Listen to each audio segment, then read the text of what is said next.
Hello and welcome to Creating a New World, the show about the 12 Visions world, a world of wealth, health, peace, love, and freedom that you can help create. I'm your host, Bill Hunsiker, and I'd like to welcome my co-host, Larry Johnson. Thank you for coming on the show, Larry. Good to be here, Bill. I'm glad to be here with you for the next Uh, hour. mhm. This show is about the 12 Visions world. Um, uh, and on this show, we'll first discuss the national parks as they will be in the 12 Visions world, and then in the second part, creating the 12 Visions world, uh, I'll continue my discussion of how the 12 Visions Party will create the 12 Visions world, and then we'll wrap it up with how you can help create the 12 Visions world. So we'll get started with with um, the first segment, the 12 Visions World, and I'll start off by reading the 12 Visions. Vision 1, become the person you were meant to be. Vision 2, live the life you were meant to live. Vision 3, feel extraordinary. Vision 4, stop aging. Vision 5, get the job of your dreams. Vision 6, start the company you always wanted. Vision 7, embrace the lover of your fantasies. Vision 8, diet down to the body you always envied. Vision 9, become a genius. Vision 10, surround yourself with geniuses. Vision 11, ride a prosperity wave that will make you a millionaire. And Vision 12, enjoy perfect physical and mental health. Those are the 12 visions, and we'll move on to the topic. The topic is national parks. Um, in the 12 Visions world, the government won't be in the business of owning land or providing tourist attractions because its only purpose will be protection. And that's not under the purpose of protection. Um, and therefore, the government will have been converted to a business that provides a protection service that you pay for voluntarily, and that other companies are free to compete with that company that's providing a protective service. So the national parks will pass to private ownership, and people won't be buying them just so they can, plow them under and build, stuff on them. They will be valuable pieces of property, already established tourist attractions, and people will be buying them so they can make a profit providing a tourist attraction for people to visit. And because they want to continue to make a profit, they will maintain and preserve those parks, and so that the people that come will get the best value uh, from visiting those parks, and they will just continue to provide those parks as a place for people to visit and enjoy nature, or whatever the park is for, and they will enjoy profit by providing those things. They will own them and they will maintain them. And go ahead, Larry. Yeah, I was going to say, that it's really exciting to visualize the that world we want to live in, Mhm. and talking about those parks and it being turned over to private ownership. Uh, I can only just imagine the creativity that would go into one preserving those parks based on uh, a private ownership, dealing with a red to black bottom line and making the effort to bring in people to want to experience what it is to be uh, in the wilderness or out in nature, and see and experience, um, those things that the genius of society would create to attract people, like to be able to go in a park and the whole time you dare ride above the tree lines. You know what I mean? Like throughout the Hmm. whole park, wouldn't that be nice to have some kind of anti-gravity machine that rides above tree lines and you can look down and see, maybe an eagle's nest, Hmm. and you can get a wider perspective of that park, by Hmm. riding along above the tree lines, as an attraction, and being able to camp out there, like in the Miss Annabelle story, and look up at the stars at night, and have that experience uh, in the park that you can't get nowhere else. And there's so many attractions like that across this country, Oh you yes. know, uh, to all the national parks, and it'll be where you would be so enticed to every year go to a different one because it'd be something different in each park, where you can, come uh, in a place where there are animals who are allowed to roam there free, but you'll be able to go there and experience being in their presence, but not being in a position where you get harmed. Hmm. And to see them in their own natural habitat. Whether it's elephants or it's apes or it's cheetahs, who are in their own habitat in those parks, but we are there to experience that for that time, and people will pay good money for that, Hmm. and it's like an exhilaration. They just open up the new park here, this new ride in New Jersey. I don't know if you've seen it, called the Joker. I I just saw think I that have. on Yeah. TV. I haven't seen it, but man, it's just showing. Like I saw that and I was like, wow. When I saw that ride, I was like, that's serious. That's serious riding there. So, and I think that's what these parks are going to be able to bring an experience above and beyond people's wildest Hmm. imagination. You Yeah, know. there'll be all kinds of ways to experience and enjoy the nature there without impacting it and destroying it. I mean, in addition to possible anti-gravity, also drone technology is evolving to the point where they're talking about drones that can carry people, and it'll be like the flying. I remember a story I read a long time ago, a science fiction story about flying taxis. You know, Hmm. Right, and right, right. you get in the taxi and you punch in your destination, and it charges your debit card automatically, and then it takes off and flies you to the destination. And Right, right. that technology can be used here also, because then you can hover and fly over there. But even less intrusive for the animals would be having cameras mounted all over the place, and then you can be in the comfort of like an auditorium or a viewing booth if they want to make it a kind of a more intimate experience, if you know what I mean. Hmm. Yeah. And then you can they'll show you different views all around the park from these cameras that they've stationed everywhere, and then you can enjoy the nature and hear it, and it'll be a huge screen, might even be 3D, you know, and you can enjoy nature without directly having to be there. Therefore, you'll be safe from the animals, and they'll be safe from you. Exactly. Yep. Right.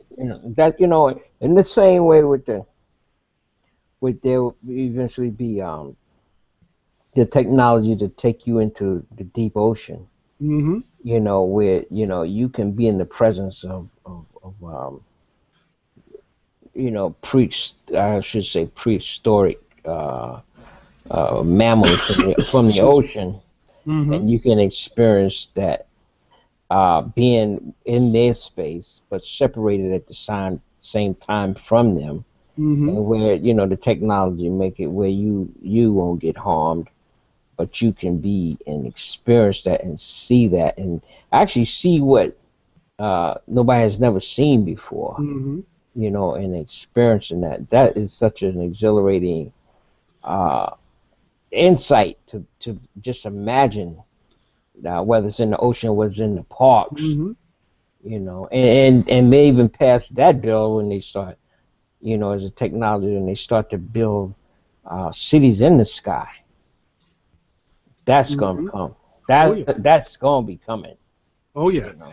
They're already starting. The beginnings of technology for that have already begun. I also wanted to mention that, of course, with the internet and the ability to see things far away, you and I aren't in the same room. I mean, I'm here in Mercer County, New Jersey, and you're up further north, maybe 40 miles or 45 miles away from me, or maybe even further, and yet we're still able to talk face to face because of the technology and the internet. And with the same technology, if you have cameras mounted in places in these parks, then you don't even have to leave your home. You can just go online, and they may have some kind of subscription site where you pay a small amount to be able to access the cameras in the parks, or some other way. All of this is only limited by the creativity and and inventiveness of the people involved. And Hmm. you'll be able to see any place around the world, historic sites, you know, all of these things.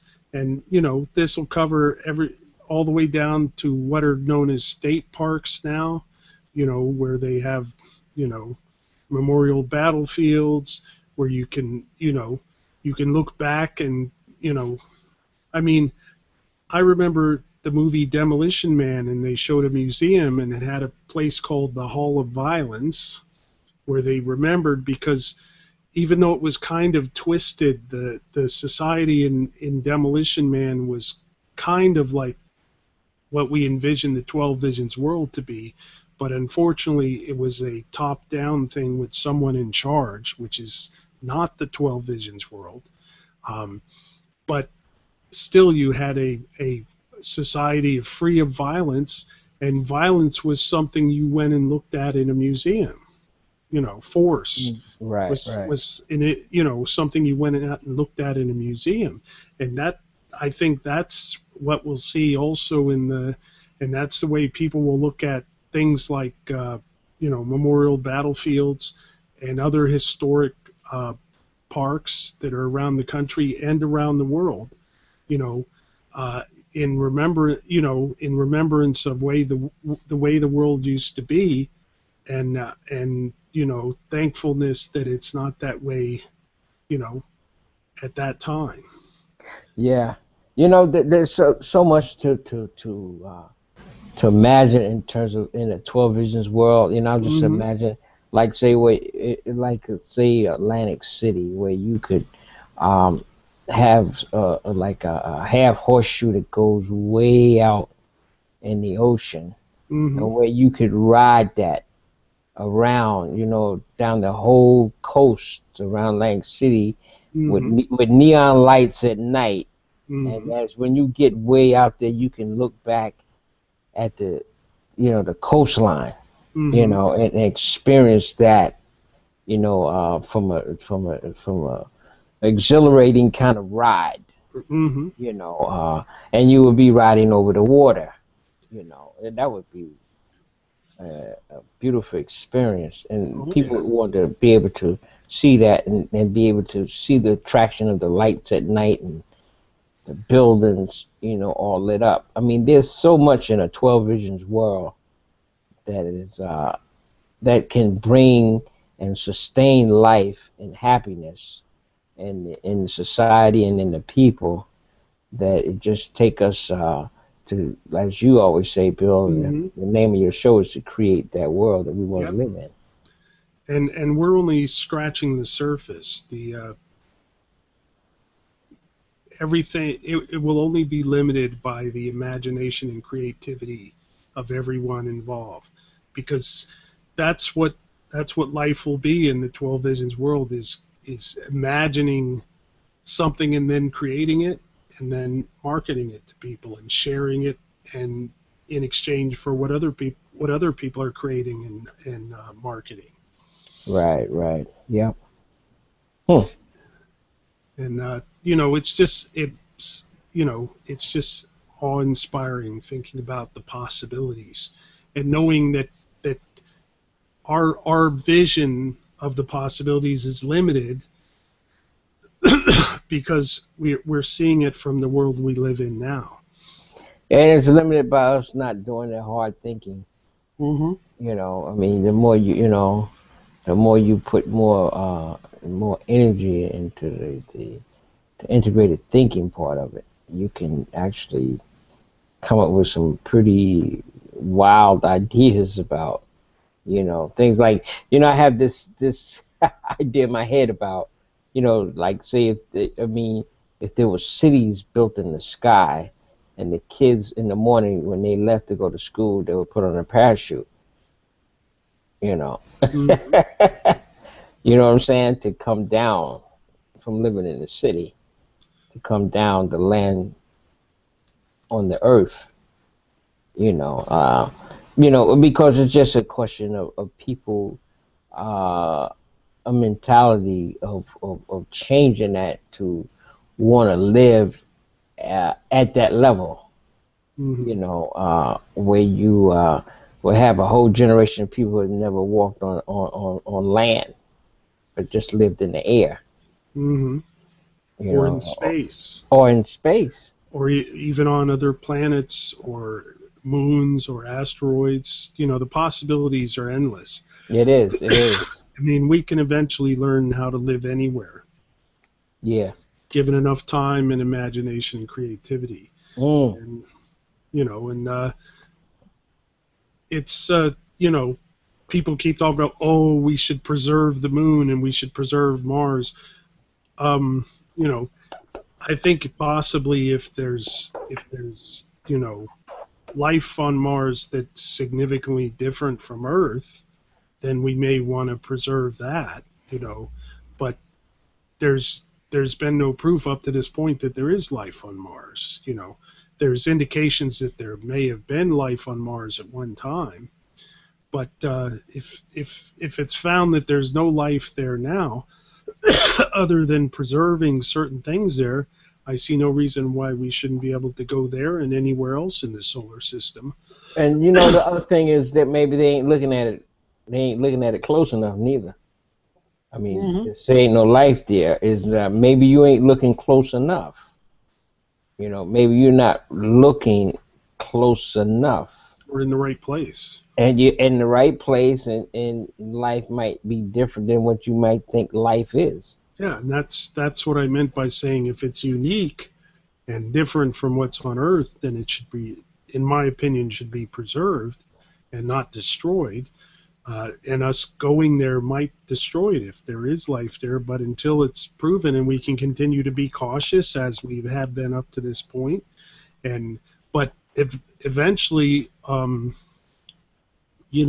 things like NASA are going to cease to exist, and all space exploration is going to be private, you know, and and but anyone who's not there just to make a profit, but to actually explore and learn and grow, in knowledge and everything, will preserve what is there and Yeah. won't be there to destroy it. I mean, we just see the difference between scientists who go out in the middle of nowhere and carefully dig up dinosaur bones and preserve them, and then other people that go out there with a bulldozer and just turn over everything, and and then sift through it and take the big pieces, that they didn't Mhm. destroy by bulldozing it. That's the Mhm. difference in how you care about what you're doing. Right. Mhm. Okay, we're going to move on to the next section, which is uh, creating the 12 Visions world. But first, we're going to play a little game I like to call Where's the Force? And today's topic, let me see,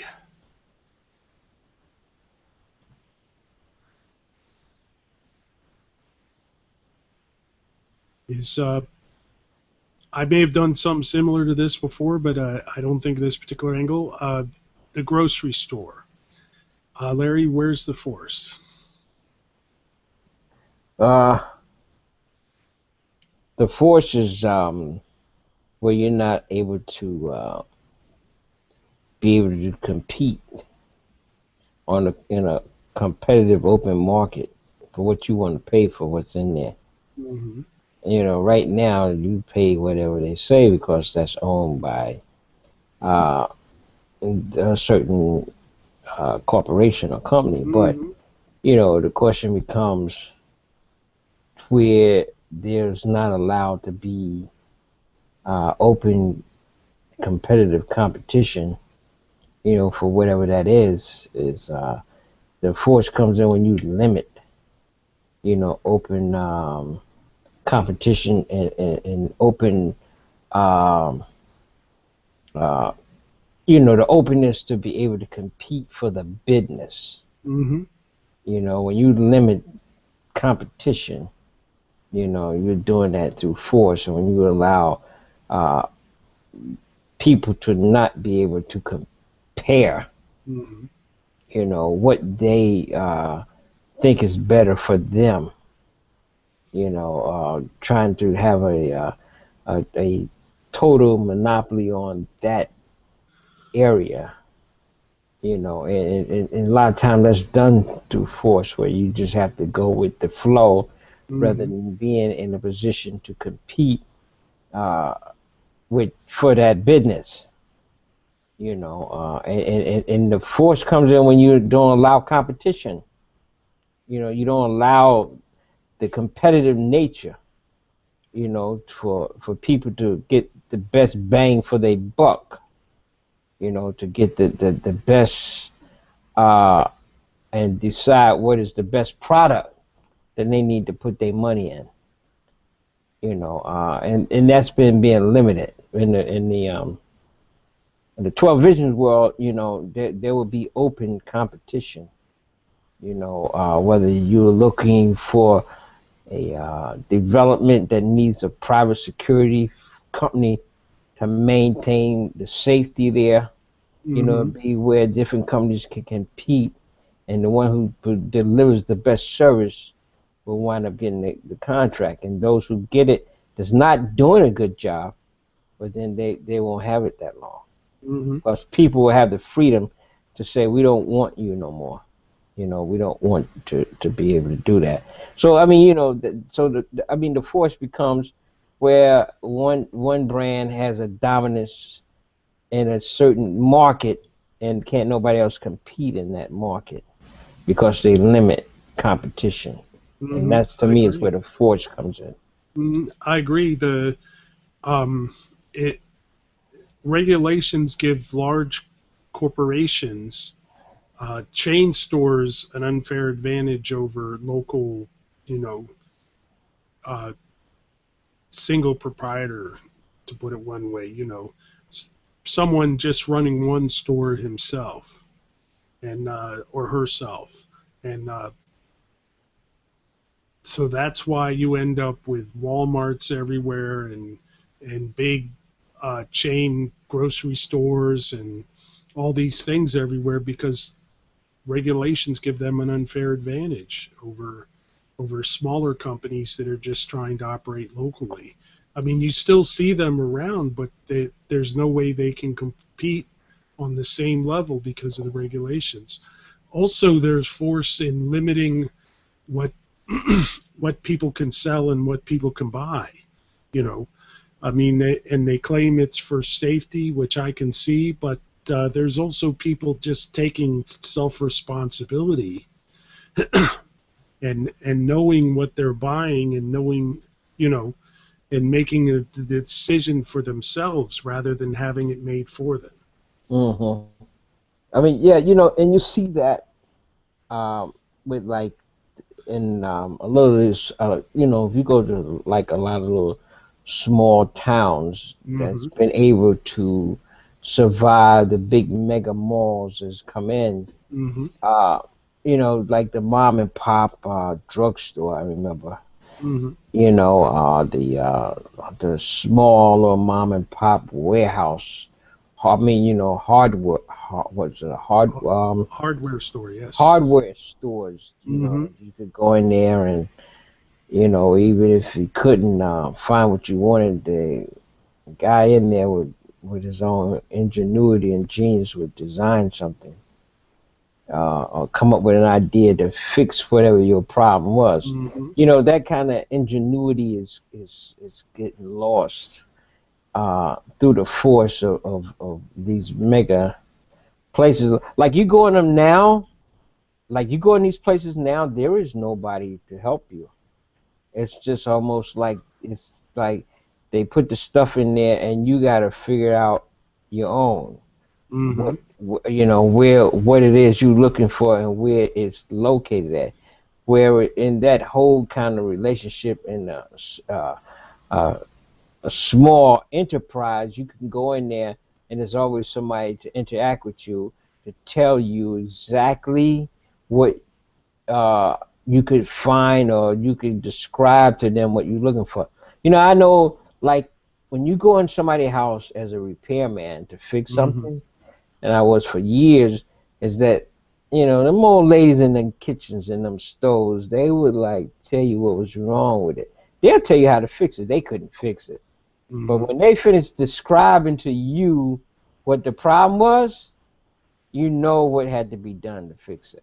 Hmm. And they basically tell you exactly, you know, and that's the same kind of that kind of art form is lost. It's been lost to uh, to areas that is you know has taken on a monopoly, Hmm. you know, to the point where you can't seem to get that interaction, you know, and that competitive nature, you know, of competing, you know, competing for your business. You know, you see that sometimes now in certain places you go to, like there's these little, like New York, they have this, and down I think it's in Little Italy, they have these restaurants where they come out and they're beautiful little restaurants, Italian restaurants. They Hmm. come out and they'll compete for your business. They compete for it, asking you to come in, sample their food, and try their food, Hmm. you know, and that's a art form that don't need to go away. You know, that competition like that. Oh, yeah. Okay, we'll move on to the next section, which is creating the 12 Visions world. And as always, we'll start with reading of the prime law. Go ahead, Larry. Oh, okay. Yep. Uh, the prime law, the preamble, the fundamental protection. The purpose of human life is to prosper and live happily. The function of government is to provide the conditions that let individuals fulfill that purpose. The prime law guarantees those conditions by forbidding the use of initiatory force, fraud, or coercion by any person or group against any individual, property, or contract. Article 1. No person, group of persons, or government shall initiate force, threat of force, or fraud against any individual, self, property, or contract. Article 1. Force is morally and legally justified only for protection from those who violate Article 1. And Article 3. No exception shall exist for Articles 1 and 2. And that's the prime law. Thank you very much, Larry. Um, we'll continue. I started last week a new a new topic in this segment called How the 12 Visions Party Will Create the 12 Visions World. And last week I went through from what was needed at the beginning, which is where we pretty much are now. The 12 Visions Party is still organizing and gathering resources, all the way through to the election of the 12 Visions Party president and vice president, and the submission of the first protection-only budget. I skipped over a big step, and I need to go back and cover that. And that step is the electoral college, and I'll go over this very briefly. The electoral college is the group of people that actually elect the president, and they're chosen in each state, and they are and then they actually cast votes for the president and vice president of the United States. And each state has a number of electors, which are what the people in the electoral college are called. Each state has a number of electors equal to their to the number of congressmen and senators in their state. So states can have as few as 3, and the state with the most electors right now is California with 55. And this creates a total of 538. 538 electors, which includes 3 electors for the District of Columbia, Washington. Right. And because up until the 23rd Amendment was passed, people who lived in the District of Columbia could not vote for president. But now they can because of that amendment to the Constitution. So in order for the 12 Visions president and vice president to be elected, they have to win the majority of the electors, and therefore that is why we need the 12 Visions Party organized in every state, so that the president and vice president candidate can be placed on the ballot in every state, and electors chosen, because each state has to have actual people who are the electors chosen and ready to go and cast their votes for president and vice president if that party, that group, wins the election in that state. And so they have to basically they have to get the majority of the popular vote for that state. If they get the majority of the popular vote for that state, they'll wind up getting the electors who depending on how many they are, like say in New Jersey, if you win the majority of the popular vote, you'll get those 14 electors. Correct. Awarded to your campaign. Right, and therefore the people you've chosen as electors will be able to go in December and cast their votes for the President of the United States. So the 12 Visions Party has to be organized preferably in every state and the District of Columbia, but enough states so that they can win a majority of the electors in order to elect the 12 Visions president and vice president to office. Bill, that requires a lot of organization and a lot of resources. Go ahead, Larry. Yeah, the question becomes, in terms of right now, those people who become those electors, whether they're Republicans or Democrats, they're a loyal party pledge right now. And Yes. what we're talking about is talking about an independent party that is not associated with Democrats or Republicans. Yes. Okay, and the question becoming a third party, which has never existed before, being and competing for those electors, Hmm. and you know what I'm saying. I don't know of any cases where any independent has got any elector uh, or won a state as an independent and was awarded that. Uh, I mean, you might know of some states, but I don't. There have been some. I don't know the details. I'd have to look it up. But sometimes, a Green Party president, or even in some cases, an independent candidate for president has won a state, but only one state and nowhere near enough to get a majority of the The electoral popular vote. votes. But has won in some of the states. But it happens very infrequently, and and uh, and you know so inoften that it's not even considered a factor right now. And this is what the 12 Visions Party is up against. It will take a lot of organization.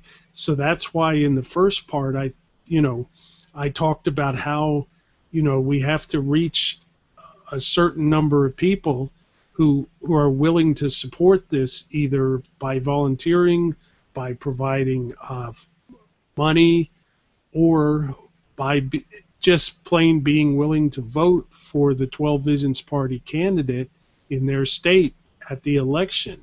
Um, and this requires a lot of time and resources.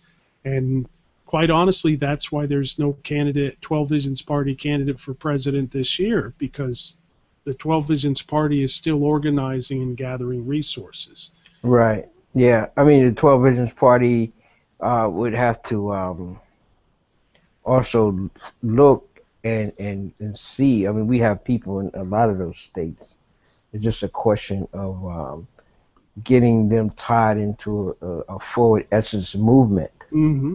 where they are starting to create the grassroots movement Hmm. that conforms to our platform name, which is make all the people rich, including the poor. Hmm. To actually get that going in every state, and then following those laws that govern of what is needed to get on the ballot. What is the method, because each state is different, Hmm. for coming up with that magical number of what it would take to one get a 12 Visions Party president, uh, in each state, on the ballot. Like Hmm. say if we had say John Smith as a 12 Visions Party presidential candidate. Hmm.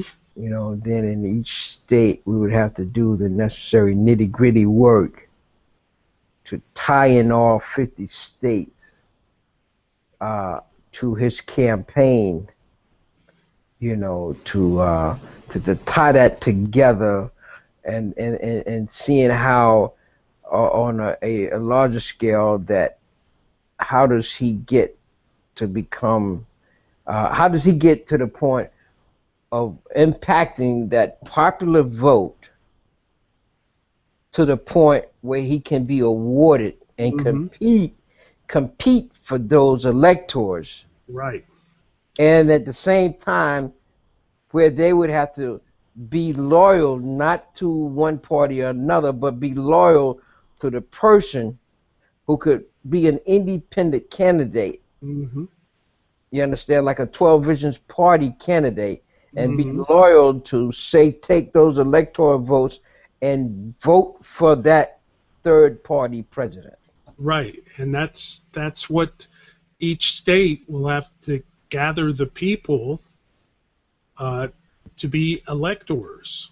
In New Jersey, you'd have to gather 14 people to be electors, and in a place like California, you'd have to gather 55 people to be electors. Hmm. And But my point is yes. that if he wins the popular vote as a third party candidate, I'm saying that those people have to be loyal enough to say they're going to vote for that candidate who will Yes. not be Democrat or Republican. And obviously those people who are chosen as electors would have to sign the 12 Visions Party contract, the TVP contract, um, and so that they would be, bound to the prime law, which would make them, bound to cast their ballots for the 12 Visions Party president if if you know the president wins the popular vote in that state. Hmm. And so that's part of the organization that has to happen in order to accomplish that goal. So I didn't want to belabor that, but I wanted to go over that because that's an important step and an important part of the planning and an And execution. organization that has to be done in order to accomplish the goal of electing the 12 Visions president and vice president. Right. That's tied to the real nitty gritty work Hmm. and that integrated thinking to pull that together Hmm. and build a machine that can support a 12 Visions Party presidential candidate. Yes. And at the same time, reaching out to a sufficient group of people to actually uh, so the 12 Visions presidential candidate can win the popular vote in each state. Gathering and that's partly the job of the presidential candidate and also the job of the 12 Visions Party organization in each state. Hmm. And so now we've covered that. We're going to go back to the point I left off at last week, which is that the TVP president will present the protection-only budget to Congress, which will still be mostly. It's possible that some 12 Visions Party candidates for Congress will also be elected when the president is elected, but the majority will still be Democrats and Republicans, and of course they will reject the protection-only budget and put back as much of the non-protection things as they can, uh, but they will also not put everything back because they will be able to see that the people popularly elected this president and back him up, so they won't put everything back. So some of the non-protection things will be out, and this will result in an improvement in conditions for the people. In the meantime, the state 12 Vision Party organizations have to be setting up for the next step, because the TVP president will also propose to Congress the prime law as an amendment to the U.S. Constitution, which won't happen that first year because, like I said, the majority of congressmen will be Democrats and Republicans, and obviously they won't want that. Mm. So that the state organizations, 12 Visions Party organizations, have to be preparing to do two things. Number one, elect the governor in their state, and number two, elect congressmen and elect congressmen and senators to Congress at the midterm elections 2 years later. Right. And the 12, so this is still a lot of work. We're not done when we elect the president. We have to continue to grow and build. So we have to elect a governor in the state they're in, and they have to start electing members of the state legislature, so that when the prime law amendment is passed by the Congress and sent to the states for ratification, those state legislatures will ratify the amendment. Now, this will take a long time, and therefore the 12 Visions Party organizations in each state will have to be working toward this, both getting congressmen and senators elected to the federal government and getting a governor and state legislators elected to the state government. Mhm. Yeah, excuse me 1 second, though. Certainly. I will continue talking. You can Okay. mute yourself if you want. Oh, okay. Yeah. So the so while the president is working each year, presenting a protection-only budget, the states have to be organizing to elect the governor and members of the state legislature, as well as congressmen and senators to the federal government. And this is a continuing process. Of course, having elected the 12 Visions Party president, we will have the momentum and support of the people. But the thing is, these organizations have to recruit candidates for all of these positions and help run their campaigns, help those candidates run their campaigns, and so hopefully all of this preparation will allow the 12 Visions Party, all this preparation will allow this to happen. But it's a big job, and it's going to require a lot of people and a lot of resources to accomplish. I mean, we can have a small group of people who actually do the planning and organizing, but we're going to need a lot more people to provide help and support and people to be candidates for office and and people who are willing to vote for those candidates for office. I mean, right now so few people vote that it's going to, all we have to do is find enough people who don't vote to outnumber the people who vote for the Democrats and Republicans. And that's where we'll get, some of the people who vote for Democrats and Republicans will be able to persuade, who will understand what we're trying to accomplish and agree with it and be willing to vote for the 12 Visions Party candidates. But a majority of these people will have to come from the people who've given up on the election process. And that's going to require a lot of effort. And that's why I think the Neothink Society is as important as the 12 Visions Party, because that's where people learn about the 12 Visions world and the benefits of it, and that will be willing to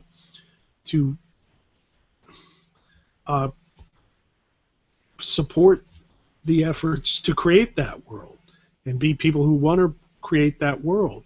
Do you have any further comments on that before we move to the next part of the show, Larry? No, Bill. I mean, I think you pretty much summed it up in terms of the those two movements.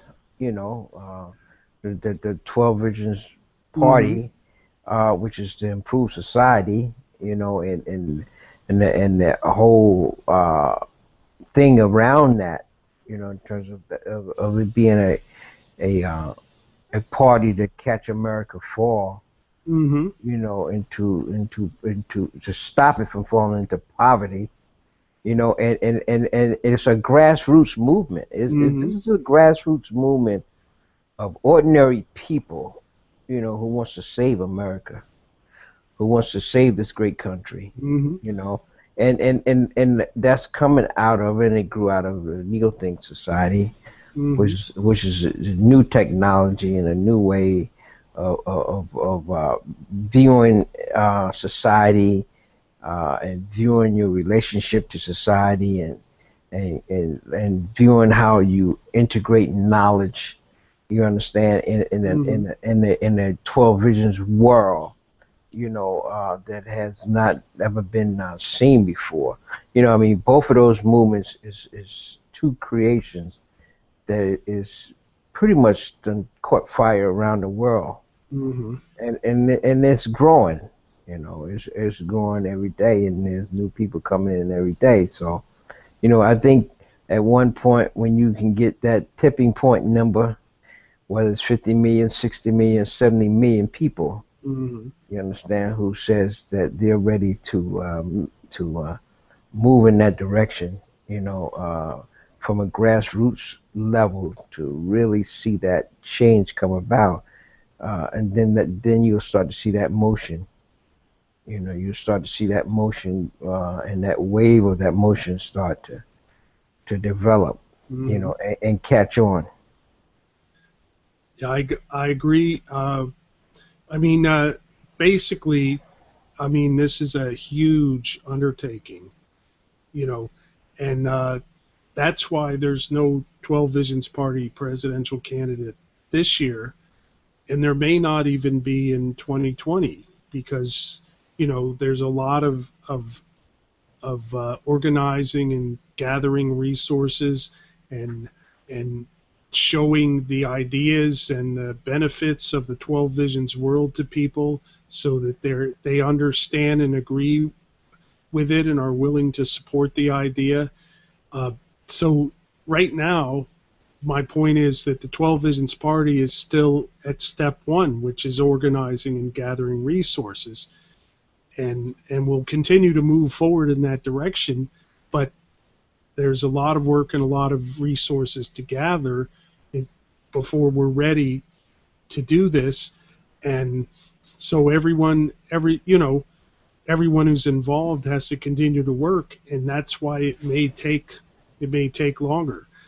Okay, we're gonna move on to the next section, which is how you can help create the 12 Visions world.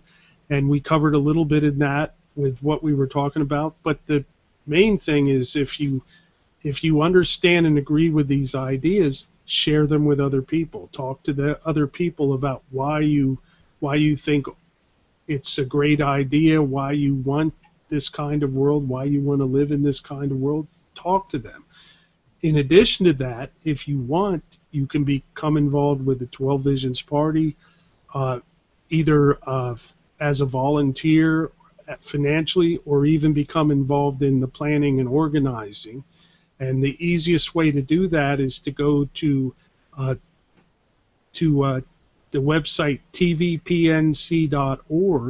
and there's a place on there that says something like I want to volunteer, and you click on that link and fill out the form, give them your contact information, and they will either put you in touch with the 12 Visions Party organization in your state, or put you in touch with people who are organizing the 12 Visions Party in your state, and to get things going.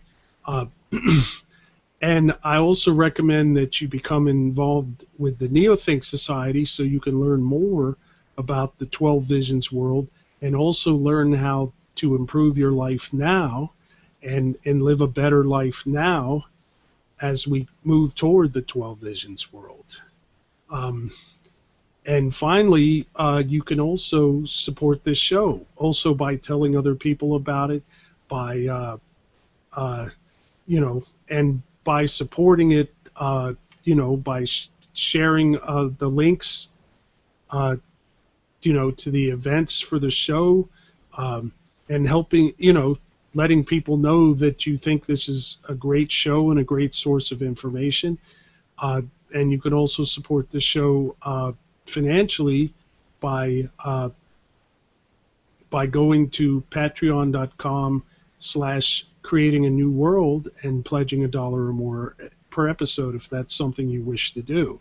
Um, and I want to, I want to, we'll go ahead and wrap this up. We're coming to the end of the hour. So I want to thank you, Larry, for joining me on the show. Thank Greatly you, Bill. appreciate it. Yeah, I had a great time being here. And I'm going to go ahead and close out the show. I want to thank everyone who watches the show, either listens to it or watches it.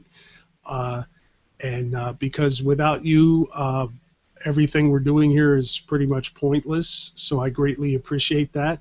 If you have any questions, you can either send them to cnwshow@gmail.com, or like us on Facebook, like our Facebook page and post comments there or questions, or join our Google Plus community and also post comments and questions there. You can see previous episodes at www.tocreateanewworld.blogspot.com. You can support the show by telling your family and friends about it. You can also support the show by going to www.patreon.com/creatinganewworld and pledging $1 or more an episode. All opinions expressed on the show are the sole responsibility of the individual participants and do not represent the Neothink Society, the 12 Visions Party, or author Mark Hamilton. Creating a New World is a production of Integrated Values, LLC. I wish everyone wealth, health, peace, love, and freedom. Good night.